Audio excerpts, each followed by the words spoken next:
తీసుకొచ్చింది అధ్యక్ష. ఈ విజన్ డాక్యుమెంట్ మన రాష్ట్రానికి ఒక్క గొప్ప భవిష్యత్తును అందించడమే కాదు, 2034కి $1 ట్రిలియన్ ఎకానమీ, 2047 నాటికి $3 ట్రిలియన్ ఎకానమీ చెయ్యాలని మనం ఒక పాలసీ డాక్యుమెంట్ తీసుకున్నాం అధ్యక్ష.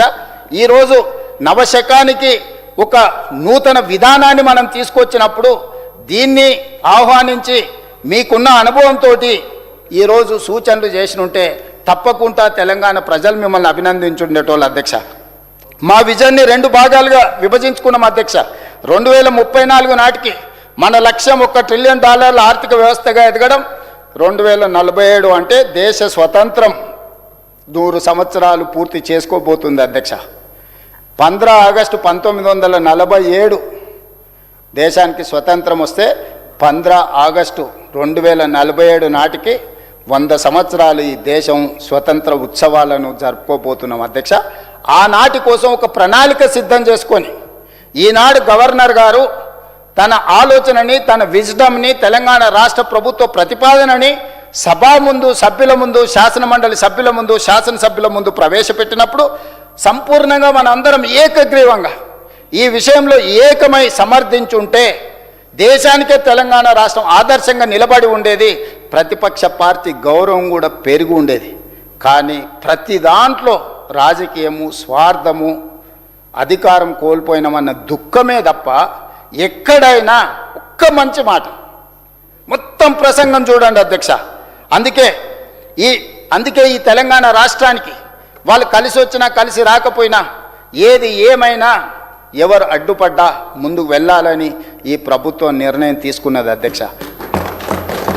అందుకే తెలంగాణ రైజింగ్ 2047లో తెలంగాణ రాష్ట్రాన్ని 3 భాగాలుగా విభజించుకున్నాం అధ్యక్ష.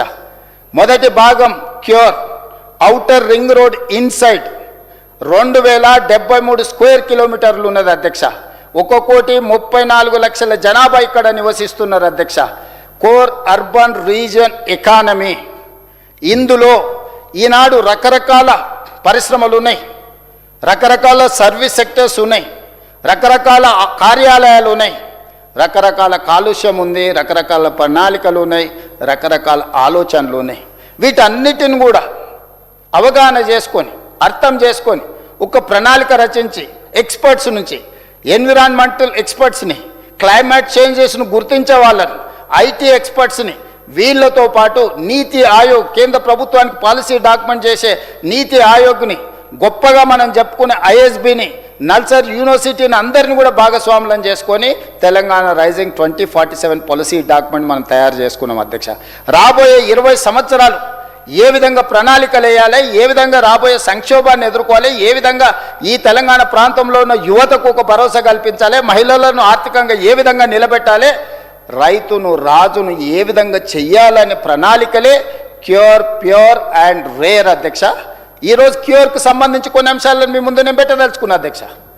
మేము చెప్పే ప్రయత్నం చేస్తున్నాం, అర్థమైనా అర్థం కానట్టుగా, ఒకవేళ అర్థం కాక మాట్లాడుతుర్రో ఎవరికీ అర్థం కాదు. అందుకే ఈరోజు కోర్ అర్బన్ రీజియన్ ఎకానమీలో ఈరోజు రెడ్ కేటగిరీ, ఆరెంజ్ కేటగిరీ పరిశ్రమలు ఉన్నాయి అధ్యక్ష. ఈ పరిశ్రమలు ఇక్కడ ఉండడం వల్ల, కాలుష్యాన్ని వెదజల్లడం వల్ల ఈ ప్రాంతంలో నివసించలేని పరిస్థితులు వస్తున్నాయి అధ్యక్ష. అందుకే ఈ పరిశ్రమలను తరలించాలనే పాలసీ తీసుకున్నాం అధ్యక్ష.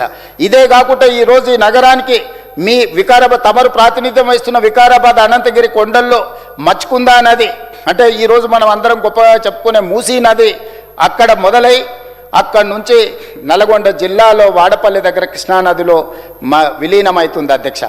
ఇది నిజాం గారు 1908లో వచ్చిన వరదల్ని దృష్టిలో పెట్టుకొని ఉస్మాన్ సాగర్, హిమాయత్ సాగర్ ప్రాజెక్టులను, మూసా నది, ఈసా నదిని ఒడిసిపట్టి వరదల్ని ఆపి హైదరాబాదు నగరానికి దాహార్తిని తీర్చడమే కాకుండా ఈ ప్రాంతం ఒక గొప్ప పర్యాటక కేంద్రంగా, లేక్స్ అండ్ రాక్స్ సిటీగా హైదరాబాద్ నగరానికి ఒక గుర్తింపు